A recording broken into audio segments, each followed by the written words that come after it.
నమస్కారం వార్తలకి స్వాగతం ముందుగా ముఖ్యాంశాలు జిల్లా వ్యాప్తంగా ఘనంగా జరిగిన అమరజీవి పొట్టి శ్రీరాములు వర్ధంతి వేడుకలు ఆయన జీవితం స్ఫూర్తిదాయకమని కొనియాడిన అధికారులు ప్రజాప్రతినిధులు అంగన్వాడీ వాళ్ళ సమస్యలు పరిష్కరించాల్సిన ప్రభుత్వం అంగన్వాడీలకు వ్యతిరేకంగా అంగన్వాడీ సెంటర్లను బలవంతంగా తెరవడం మానుకోవాలి డిమాండ్ చేసిన ఏఐటీసీ జిల్లా ప్రధాన కార్యదర్శి కోదండయ్య. తిరుమల శ్రీవారిని దర్శించుకున్న పలువురు ప్రముఖులు, దర్శన ఏర్పాట్లు చేసిన టీటీడీ అధికారులు. ఇక వార్తల్లోని వివరాలు. అంగన్వాడీ వాళ్ళ సమస్యలు పరిష్కరించాల్సిన ప్రభుత్వం అంగన్వాడీలకు వ్యతిరేకంగా అంగన్వాడీ సెంటర్ల తలుపులు పగలగొట్టడాన్ని తీవ్రంగా ఖండిస్తున్నానని, ఇలాంటివి మానుకోవాలని ఏఐటీసీ జిల్లా ప్రధాన కార్యదర్శి కోదండయ్య డిమాండ్ చేశారు. ఈ సందర్భంగా అంగన్వాడీ వర్కర్స్ యూనియన్ నాయకులు దనకోటి మునెమ్మ అధ్యక్షతన జరిగిన కార్యక్రమంలో ఏఐటీసీ జిల్లా జనరల్ సెక్రటరీ కోదండయ్య ముఖ్య అతిథిగా పాల్గొని మాట్లాడుతూ, ఈ రోజు తమ న్యాయమైన సమస్యల పరిష్కారానికి జీతాలు పెంచాలని కోరి అంగన్వాడీ వాళ్ళు రోడ్డెక్కితే అధికారంలో ఉన్న ప్రజాప్రతినిధులు అంగన్వాడీ వాళ్లను మహిళలని కూడా చూడకుండా చులకనగా బలిసి సమ్మెకు పోయి రోడ్లో కూర్చుంటున్నారని చెప్పడాన్ని తీవ్రంగా ఏఐటీసీ ఖండించింది. దేశవ్యాప్తంగా ఐసీటీఎస్ ప్రాజెక్టులను నీరు కార్చడానికి ఈరోజు కేంద్ర రాష్ట్ర ప్రభుత్వాలు ఒక పథకం ప్రకారం బడ్జెట్లో నిధులు కోట తగ్గించి నిర్వీర్యం చేస్తున్నారని అన్నారు. అందులో భాగంగానే నూతన విద్యా విధానం పాలసీని తీసుకొచ్చి అంగన్వాడీ సెంటర్లను మర్జిన్ పద్ధతిలో నిర్వీర్యం చేస్తున్నారు. అంగన్వాడీ కార్యకర్తలకు కనీస వేతనం 26,000 రూపాయలు ఇవ్వాలని డిమాండ్ చేశారు. ఏదైతే ఈ రాష్ట్ర ముఖ్యమంత్రి ఎన్నికల మేనిఫెస్టోలో హామీ ఇచ్చాడో తెలంగాణ కంటే 1,000 రూపాయలు అదనంగా ఇస్తానని చెప్పిన మాటని నిలబెట్టుకోవాలని ఈరోజు అంగన్వాడీ వాళ్ళు ఈ సమ్మెకు దిగడం జరిగింది. అయ్యా, మేమేం కొంతమ్మ కోరికలు కోరడం లేదు.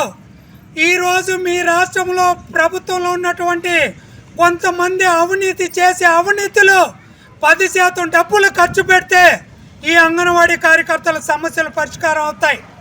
ఈరోజు మీరు ఇచ్చిన మాట ప్రకారం మాకు 14,500 రూపాయలు ఇవ్వాల్సిన జీతాన్ని ఈరోజు 11,500 ఇస్తూ ఉన్నారు. నిన్న మాట్లాడుతూ ఈరోజు మంత్రులు చెప్తున్నారు, ఈరోజు రాష్ట్ర ప్రభుత్వం వచ్చిన తర్వాత 7,000 నుంచి ఏకంగా 11,500 పెంచిన చరిత్ర మా ప్రభుత్వాన్ని. కాబట్టి మీకు ఏంటికి జీతాలు పెంచాలని అడుగుతున్నాం. అయ్యా జగన్మోహన్ రెడ్డి గారు, నువ్వు సంతకం పెట్టినప్పుడు మా అంగన్వాడీ వాళ్ళ జీతం 10,500 రూపాయలు. మా తరువాత నువ్వు వచ్చి 1,000 రూపాయలు పెంచినావు. అది గుర్తించాలి మీరు. ఎవరో పక్కింట్లో పిట్ట పుడితే నా ఇంట్లో నా పిట్ట అని చెప్పే రకంగా మీరు చెప్పుకోవడం కరెక్ట్ కాదు. దీన్ని మేము తీవ్రంగా ఖండిస్తూ ఉన్నాం. మాకు ఫస్ట్ వచ్చి 7,000 రూపాయలు ఉంది. గత ప్రభుత్వం 7,000 నుంచి 10,500 చేసింది. ఈ 10,500 చేసిన తర్వాత ఈయన గారు మేనిఫెస్టోలో ఏం చెప్పినాడు, తెలంగాణ కన్నా అదనంగా 1,000 రూపాయలు ఇస్తామన్నాడు. తెలంగాణ కన్నా అదనంగా 1,000 రూపాయలు ఇచ్చే ఆయన ఒకే 1,000 రూపాయలు పెంచేసి నేను 11,500 రూపాయలు పెంచినానని చెప్తాన్నాడు. ఇదంతా అవాస్తవం. ఈ ప్రభుత్వం రాకముందే మాకు జీవో వచ్చింది. జీవో నెంబర్ కూడా నా దగ్గర ఉంది, నోట్బుక్లో రాసి పెట్టుకున్నాను. ఇట్లా చేయడం సమంజసం కాదు. మా అంగన్వాడీ వాళ్ళు ఉసిరు పోసుకున్న వాళ్ళు అనిపిస్తూ ఉన్నారు. మేము మహిళలము ఒక తల్లి ఒక స్థానంలో ఉండి మా బిడ్డలకి మేము సేవ చేసుకున్నామన్న ఒక ఆలోచనతో మేము జీతాలు వచ్చినా రాపోయినా మేము అంగన్వాడీ కేంద్రాలని నడుపుకుంటున్నాము. అటువంటి అంగన్వాడీ తల్లి హృదయం ఉన్న అంగన్వాడీ టీచర్ని ఇట్లా రోడ్డుకి ఎక్కించి మమ్మల్ని ఇట్లా అబాస్ పాలు చేయడము న్యాయం కాదు. నగరి కనవమట్ట నందు వెలిసిన శ్రీ దక్షిణ కాళీ అమ్మన్ శక్తిపీఠం నందు ఈరోజు ఉదయం ఆలయ నూతన మహా కుంభాభిషేకాన్ని ఆలయ నిర్వాహకులు మోహన అమ్మవారిచే ఘనంగా నిర్వహించారు. ఈ కార్యక్రమానికి ముఖ్య అతిథిగా కాంచీపురం చిన్న లంబాడి బ్రహ్మేంద్ర పీఠం పీఠాధిపతి శ్రీ శ్రీ మాతా అన్నపూర్ణ అమ్మవారు పాల్గొన్నారు. వేద పండితుల చేత యాగం నిర్వహించిన అనంతరం కలశ తీర్థాన్ని గోపురంపై నూతనంగా ప్రతిష్ఠించిన కలశంపై పోసిన పిదప ఆలయంలో ప్రతిష్ఠించిన దక్షిణ కాళీ మరియు ముని ఈశ్వర వారాహి అమ్మన్ వారికి ప్రత్యేక అభిషేక అలంకారం నిర్వహించి ఆలయానికి విచ్చేసిన భక్తులకు తీర్థ ప్రసాదాలు అందజేశారు. ఆలయ నిర్వాహకులు అన్నదాన కార్యక్రమాన్ని ఏర్పాటు చేశారు. జనం సమస్యలు తెలిస్తే గన్ కన్నా ముందుగా జగనన్న వస్తాడన్న మంత్రి రోజా ఇప్పుడు ఎక్కడ మీ జగనన్న ఏమయ్యాడంటూ తిరుపతి అంగన్వాడీ వర్కర్లు ప్రశ్నిస్తున్నారు. తాడేపల్లి ప్యాలెస్లో కూర్చోవడం కాదు, జనం మధ్యకు వచ్చి మా సమస్యలు జగన్మోహన్ రెడ్డి తెలుసుకోవాలంటున్నారు. ఏపీ సీఎం జగన్మోహన్ రెడ్డికి మంచి బుద్ధి ప్రసాదించు గోవిందా అంటూ తిరుపతిలో అంగన్వాడీ వర్కర్లు మోకాళ్లపై కూర్చుని శ్రీవారిని ప్రార్థించారు. పాత మున్సిపల్ కార్యాలయం ముందు మానవహారం నిర్వహించారు అంగన్వాడీ వర్కర్లు. వచ్చే ఎన్నికల్లో జగన్ అన్నను ఇంటికి పంపిస్తామంటున్నారు అంగన్వాడీ వర్కర్లు.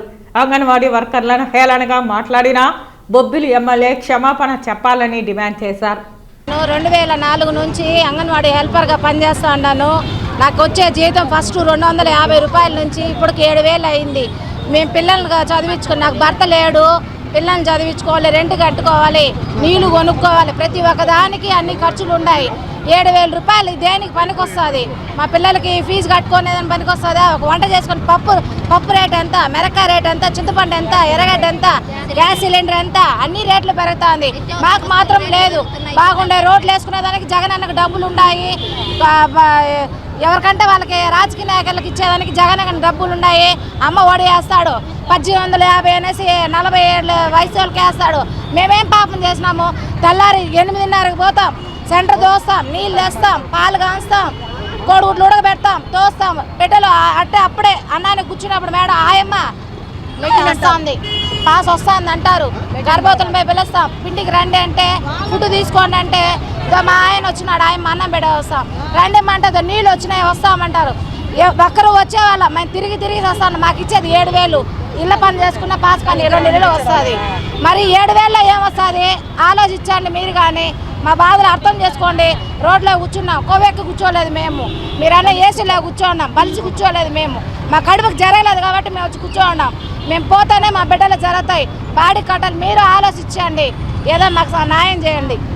అమరజీవి పొట్టి శ్రీరాములు వారి జీవితం ప్రతి ఒక్కరికి స్ఫూర్తిదాయకం, ఆదర్శనీయమని తిరుపతి జిల్లా స్పెషల్ డిప్యూటీ కలెక్టర్ శ్రీనివాసరావు అన్నారు. శుక్రవారం ఉదయం తిరుపతి కలెక్టరేట్ నందు అమరజీవి పొట్టి శ్రీరాములు వారి వర్ధంతిని పురస్కరించుకుని బీసీ సంక్షేమ శాఖ వారి ఆధ్వర్యంలో ఏర్పాటు చేసిన కార్యక్రమంలో స్పెషల్ డిప్యూటీ కలెక్టర్ హాజరై పొట్టి శ్రీరాములు చిత్రపటానికి పుష్పాంజలి ఘటించి నివాళి అర్పించారు. ఈ సందర్భంగా స్పెషల్ డిప్యూటీ కలెక్టర్ మాట్లాడుతూ అమరజీవి శ్రీ పొట్టి శ్రీరాములు త్యాగఫలమే మన తెలుగు రాష్ట్రమని, ఆయన జీవితం ప్రతి ఒక్కరికి ఆదర్శనీయమని, స్ఫూర్తిదాయకమని అన్నారు. ఆయన అడుగుజాడల్లో ప్రతి ఒక్కరూ నడవాలని ఆకాంక్షించారు. ఈ కార్యక్రమంలో బీసీ వెల్ఫేర్ అధికారి భాస్కర్ రెడ్డి, జిల్లా సమాచార పౌర సంబంధాల శాఖ అధికారి Balakondaiah, collectorate AO Jayaramulu, BC సంక్షేమ శాఖ అధికారులు Chandrashekar, Jyotsna, BC hostel welfare సిబ్బంది తదితరులు పాల్గొన్నారు. సప్తగిరులను పొగమంచు పూర్తిగా కమ్మేసింది. 7 కొండలపై ఉన్న వాతావరణం ప్రకృతి ప్రేమికులను ఆహ్లాదపరుస్తోంది. కలియుగ ఇలవైకుంఠంగా పేరుగాంచిన తిరుమలలో వాతావరణం ఒక్కసారిగా మారిపోయింది. శుక్రవారం ఉదయం నుంచి శ్రీవారి క్షేత్రంతో పాటు ఘాట్ రోడ్లలో దట్టమైన పొగమంచు కమ్ముకుంది. ముఖ్యంగా శ్రీవారి ఆలయం పుష్కరిణితో పాటు ఇతర ప్రాంతాలను పొగమంచు కమ్మేసింది. తిరుమల కొండలను పొగమంచు దుప్పటిలా కప్పివేసింది. చలి తీవ్రత పెరిగిపోయింది. దీంతో చాలా వరకు భక్తులు గదులకు పరిమితం అవుతుండగా ప్రకృతి ప్రేమికులు మాత్రం ఆహ్లాదకర వాతావరణాన్ని ఎంజాయ్ చేస్తున్నారు. మరోవైపు పొగమంచు కారణంగా ఘాట్ రోడ్లో వాహనదారులు ఇబ్బందులకు గురవుతున్నారు. పొగమంచు దుప్పటిలా అన్ని ప్రాంతాలను కమ్మేయడంతో ఆలయం నుంచి విధులు ముగించుకొని వస్తున్న వారిని పొగమంచు చుట్టుముట్టింది. ఒక్కసారిగా వాతావరణం మారి చలిగాలులు పెరగడంతో భక్తులు, స్థానికులు ఇబ్బందులకు గురవుతున్నారు. చలి కారణంగా భక్తులు ఇబ్బందులకు గురవుతున్నా మరోవైపు ప్రకృతి అందాలు మాత్రం విపరీతంగా ఆకట్టుకుంటూ ఉంది. రాష్ట్ర వ్యాప్తంగా ఉన్న అంగన్వాడీ కార్మికుల సమస్యలను పరిష్కరించాలంటూ చంద్రగిరి ఎంఆర్ఓ ఆఫీస్ వద్ద నల్ల చీరలతో వినూత్నంగా నిరసన కార్యక్రమాన్ని చేపట్టారు.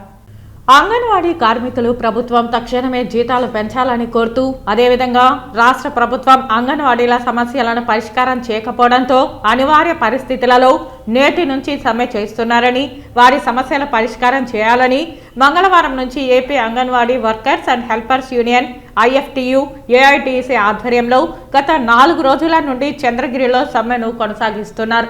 ఈ సందర్భంగా ఆంజనేయ స్వామి విగ్రహం నుండి ఎంఆర్ఓ ఆఫీస్ వరకు భారీ ర్యాలీ నిర్వహించారు. అనంతరం విచిత్ర వేషాలతో ఆందోళన కొనసాగించారు. ఈ సందర్భంగా CITU అంగన్వాడీ యూనియన్ జిల్లా కార్యదర్శి ఎస్ వాణిశ్రీ మాట్లాడుతూ రాష్ట్ర ప్రభుత్వం సమ్మెను ఎలా భగ్నం చేయాలని అధికారులతో ఒత్తిడి చేస్తున్నదే తప్ప సమస్యలు ఎలా పరిష్కారం చేద్దామనే ఆలోచనలో లేకపోవడం దుర్మార్గమన్నారు. డాక్టర్ బిఆర్ అంబేద్కర్ రాజ్యాంగంలో కల్పించిన హక్కులను రాష్ట్ర ప్రభుత్వం అణచివేసే ప్రయత్నం చేయడం సరైంది కాదన్నారు. గతంలో అనేక ప్రభుత్వాలు ప్రజా ఉద్యమాలను ఉక్కుపాదంతో మోపిన సందర్భంలో ఆ ప్రభుత్వాలను ఇంటికి పంపించిన చరిత్ర అంగన్వాడీలకు ఉందని, ఈ ప్రభుత్వం దానిని మర్చిపోవద్దని హెచ్చరించారు. ఈ కార్యక్రమంలో సిఐటియు జిల్లా నాయకులు జయచంద్ర, ప్రేమ, నాగరాజమ్మ, నాగభూషణమ్మ, లీలా, అంగన్వాడీలు పెద్ద సంఖ్యలో పాల్గొన్నారు. ఈరోజు రాష్ట్ర వ్యాప్తంగా అంగన్వాడీ వర్కర్ల సమస్యలపైన 3వ రోజు చేసింది సమ్మెలో భాగంగా మేము అడగడము గొంతెమ్మ కోరికలు కాదు, మాకు వేతనాలు పెంచమనేసి అడుగుతున్నాము. వేతనాలు పెంచకుండా వేరే డిమాండ్స్ ఇస్తామనేసి హామీలు ఇచ్చారు. ఆ ఇచ్చిన హామీలు కూడా ఇంతవరకు జీవో ఇవ్వలేదు. వెంటనే జీవో ఇవ్వాలనేసి మేము డిమాండ్ చేస్తున్నాము. ఈరోజు అంగన్వాడీ వర్కర్లు పైన దాడి జరుపుతోంది. గ్రామ స్థాయిలో వాలంటీర్లను, సచివాలయ ఉద్యోగులతో అంగన్వాడీ కేంద్రాలని వాళ్ళు తెరిపిస్తే మాత్రము పూర్తి బాధ్యత వాళ్లే నిర్వహించాలి. అక్కడ అంగన్వాడీ కేంద్రాలను గ్రామ స్థాయిలో మదర్స్ పిల్లల తల్లిదండ్రులు ఉన్నారు. ఏ ఒక్కరు అంగన్వాడీ గారి సెంటర్లు తెరిస్తే మాత్రము గ్రామ ప్రజలు ఊరుకోరనేసి మేము హెచ్చరిస్తున్నాం. పవన్ కళ్యాణ్ గురించి మాట్లాడే అర్హత సీఎం జగన్ కి లేదని జనసేన పార్టీ జిల్లా నాయకులు లోచన శ్రీరామ్ తెలిపారు. శుక్రవారం చిత్తూరు నగరంలోని డిఐ రోడ్డులో ఉన్న జనసేన పార్టీ కార్యాలయంలో ఆయన మీడియాతో మాట్లాడుతూ జగన్మోహన్ రెడ్డి పవన్ కళ్యాణ్ పై చేసిన విమర్శలకు ఘాటుగా స్పందించారు. తెలంగాణలో బర్రెలెక్కతో జనసేన పార్టీ ఓటమిని పోల్చడం సరికాదన్నారు. 2014లో తెలంగాణలో వైసీపీ పార్టీకి 21,000 ఓట్లు రాగా 2023లో జనసేన పార్టీ నిలబెట్టిన సామాన్య అభ్యర్థికి 34,000 ఓట్లు వచ్చిందన్నారు. తెలంగాణలో వైసీపీ దుకాణం మూసివేసి ఏపీకే పరిమితం చేశారన్నారు. కానీ టీడీపీ, జనసేన పార్టీలు నేటికి 2 రాష్ట్రాల్లో పోటీ చేస్తోందన్నారు. ప్రజాపక్షాన గళం వినిపిస్తోందన్నారు. లోకల్, నాన్ లోకల్ అన్న జగన్ విమర్శలకు స్పందిస్తూ జగన్ తల్లి విజయలక్ష్మి, షర్మిల ఏపీలో ఉంటూ తెలంగాణలో పోటీ చేయడం లోకలా, నాన్ లోకలా అని సూటిగా ప్రశ్నించారు. పవన్ కళ్యాణ్ పైన, జనసేన పార్టీ పైన ఇలా అనుచిత వ్యాఖ్యలు చేయడం సరికాదన్నారు. ఈ సమావేశంలో జనసేన నాయకులు, సైనికులు తదితరులు పాల్గొన్నారు. అభివృద్ధి లేదు, ప్రజా సమస్యలు పట్టించుకోరు, ఎడ్యుకేషన్, హెల్త్ దారుణమైపోయింది ప్రభుత్వంలో. ఏనా మా అంటే అసలు ఉద్దానం సమస్యను తీసుకొని వచ్చిందే పవన్ కళ్యాణ్ గారు. అసలు మీకు కూడా తెలియదు అలాంటి సమస్య ఉందని. మీరు అప్పుడు 2014లో పార్టీకి ఎలక్షన్స్ పోయినప్పుడు కూడా మీకు తెలియదు ఉద్దానం అనే ఒక ప్రాంతం ఉంది, అక్కడ కిడ్నీ సమస్య ఉంది, అక్కడ వాటర్ పొల్యూట్ అయింది. ఆ పొల్యూటెడ్ వాటర్ వల్ల కిడ్నీ సమస్యలు వస్తున్నాయి, వందలాది మంది చనిపోతున్నారు, దశాబ్ద కాలంగా సమస్య ఉందని దాన్ని వెలికి తీసింది పవన్ కళ్యాణ్ గారు. దానికోసం పోరాటం చేసింది అప్పుడు పాలకపక్షమైన ఈయన ఎవరైతే అలయన్స్లో ఉన్నారో టీడీపీ వాళ్ళతో కూడా పోరాటం చేసింది పవన్ కళ్యాణ్ గారు. అవసరమైతే నేను జగన్మోహన్ రెడ్డి గారి మద్దతు కూడా తీసుకుంటానని చెప్పి మీడియా ముఖంగా చెప్పినారు పవన్ కళ్యాణ్ గారు. ఈ రోజు మీరు నిన్న కళాశాల మీటింగ్ పెట్టి ఏదో మొత్తం మీరే చేసినట్టు పవన్ కళ్యాణ్ గారు ఉద్దానం సమస్య మీద అవగాహన లేదని మాట్లాడతారు, పట్టించుకోలేదని మాట్లాడతారు. అసలు ఈ రోజు మీరు అక్కడ పోయి హాస్పిటల్ ఇనాగ్రేట్ చేస్తున్నారంటే, కిడ్నీ రీసెర్చ్ హాస్పిటల్ ఇనాగ్రేట్ చేస్తున్నారంటే దానికి కారణం పవన్ కళ్యాణ్ గారు. జనసేన అధ్యక్షుడు పవన్ కళ్యాణ్ గారు ఉద్దానం రీసెర్చ్ హాస్పిటల్ ప్రారంభోత్సవానికి కారణం. కాబట్టి మీరు ఇంత మీద కన్నా జనాల్లోకి పోండి, ఫస్ట్ జనాల్లో తిరగండి, ఫస్ట్ మీరు కూడా పోయి చెప్పండి. ఆ ధైర్యం లేదు, మాట్లాడితే ఇది ఇంకా 3 పెళ్ళిళ్ళు, మ్యారేజ్ ఇస్తారు, ప్యాకేజ్ ఇస్తారు అన్నారు. ఆయనకి నేను చాలాసార్లు మీడియా ముఖంగా కూడా చెప్పినాను మన రాష్ట్ర ముఖ్యమంత్రి గారికి, అయ్యా మీరు రాష్ట్ర ముఖ్యమంత్రి గారు మీ స్థాయి దగ్గర మాటలు మాట్లాడండి, వ్యక్తిగత జీవితాల గురించి మాట్లాడద్దండి. తన ప్రాణాలను పణంగా పెట్టి తెలుగు వారికి ప్రత్యేక రాష్ట్రాన్ని తీసుకొచ్చిన మహనీయుడు పొట్టి శ్రీరాములని రాయలసీమ రంగస్థలి చైర్మన్ గొడ్డాల గోపీనాథ్ రెడ్డి అన్నారు. అమరజీవి పొట్టి శ్రీరాముల వర్ధంతిని పురస్కరించుకుని రాయలసీమ రంగస్థలి చైర్మన్ గుండాల గోపీనాథ్ రెడ్డి ఆధ్వర్యంలో తిరుపతి రుయా హాస్పిటల్ ముందు ఉన్న పొట్టి శ్రీరాముల విగ్రహానికి పూలమాలలు వేసి ఘనంగా నివాళులర్పించారు. ఈ సందర్భంగా ఆయన మాట్లాడుతూ ఉమ్మడి మద్రాసు రాష్ట్రంలో ఉన్న తెలుగువారి కోసం ప్రత్యేక రాష్ట్రం కావాలని భావించి దాదాపు 57 రోజుల పాటు ఆమరణ నిరాహార దీక్ష చేపట్టి తన ప్రాణాలను అర్పించిన గొప్ప నాయకుడు పొట్టి శ్రీరాములు అని కొనియాడారు. ఆయన మరణానంతరం కేంద్ర ప్రభుత్వం దిగివచ్చి తెలుగువారి కోసం ఆంధ్ర రాష్ట్రాన్ని ఏర్పాటు చేసిందని గుర్తు చేశారు. పొట్టి శ్రీరాములు తెలుగు ప్రజల గుండెల్లో చిరస్థాయిగా ఉండిపోతారని అన్నారు. ఈ కార్యక్రమంలో రాయలసీమ రంగస్థలి చైర్మన్ గుండాల గోపీనాథ్, వ్యవస్థాపక కార్యదర్శి కెఎన్ రాజా, సభ్యులు అక్కిపల్లి మునికృష్ణ యాదవ్, సుబ్రహ్మణ్యం యాదవ్, తొండమనాటి సుబ్రహ్మణ్యం రెడ్డి, శాంబోలా, హరినాథ్, జేజరెడ్డి తదితరులు పాల్గొన్నారు. అమరజీవి పొట్టి శ్రీరాములు గారి 71వ వర్ధంతి సందర్భంగా ఈరోజు స్థానిక రుయాకోడల్లోని ఆయన కాంస్య విగ్రహానికి రాయలసీమ రంగస్థలి ఆధ్వర్యంలో పుష్పాంజలి ఘటించి ఘన నివాళి అర్పించాము. ఉమ్మడి మద్రాస్ రాష్ట్రంలో మనం ఉన్నప్పుడు ఆంధ్ర రాష్ట్ర సాధన కోసం ఆమర నిరాహార దీక్ష చేసి అసూలు బాసిన మన పొట్టి శ్రీరాములు గారి వర్ధంతిని ఈరోజు జరుపుకున్నాము. ఆయన ఆశయ సాధన కోసం మనమందరూ కృషి చేయాలని, ఆయన ప్రాణ ఆమరణ దీక్ష సందర్భంగానే మనకు ఆంధ్ర రాష్ట్ర అవతరించింది. ఆయన్ని ఈరోజు స్మరించుకుని ఆయన వర్ధంతిని మనం జరుపుకుని ఆయన ఘన నివాళి అర్పిస్తున్నాం.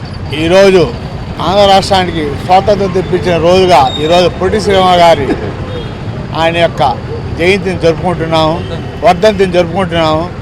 ఆయన స్మరణ మర్చిపోలేనిది.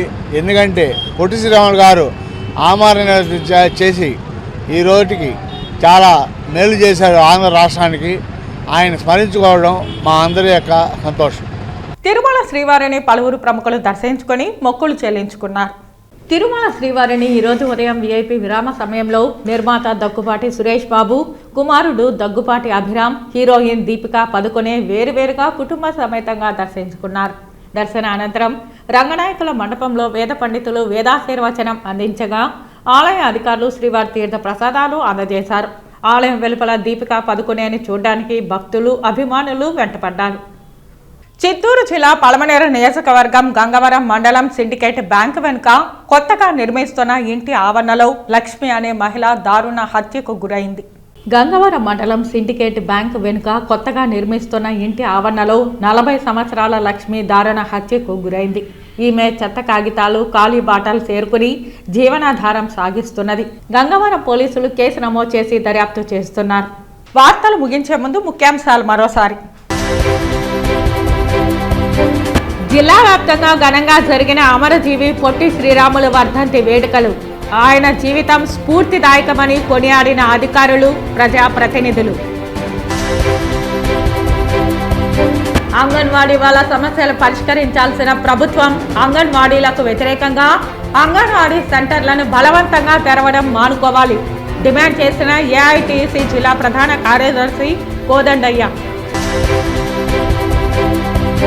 తిరుమల శ్రీవారిని దర్శించుకున్న పలువురు ప్రముఖులు, దర్శన ఏర్పాట్లు చేసిన టీటీడీ అధికారులు. ఈ వార్తలు ఇంతటితో సమాప్తం. నమస్కారం.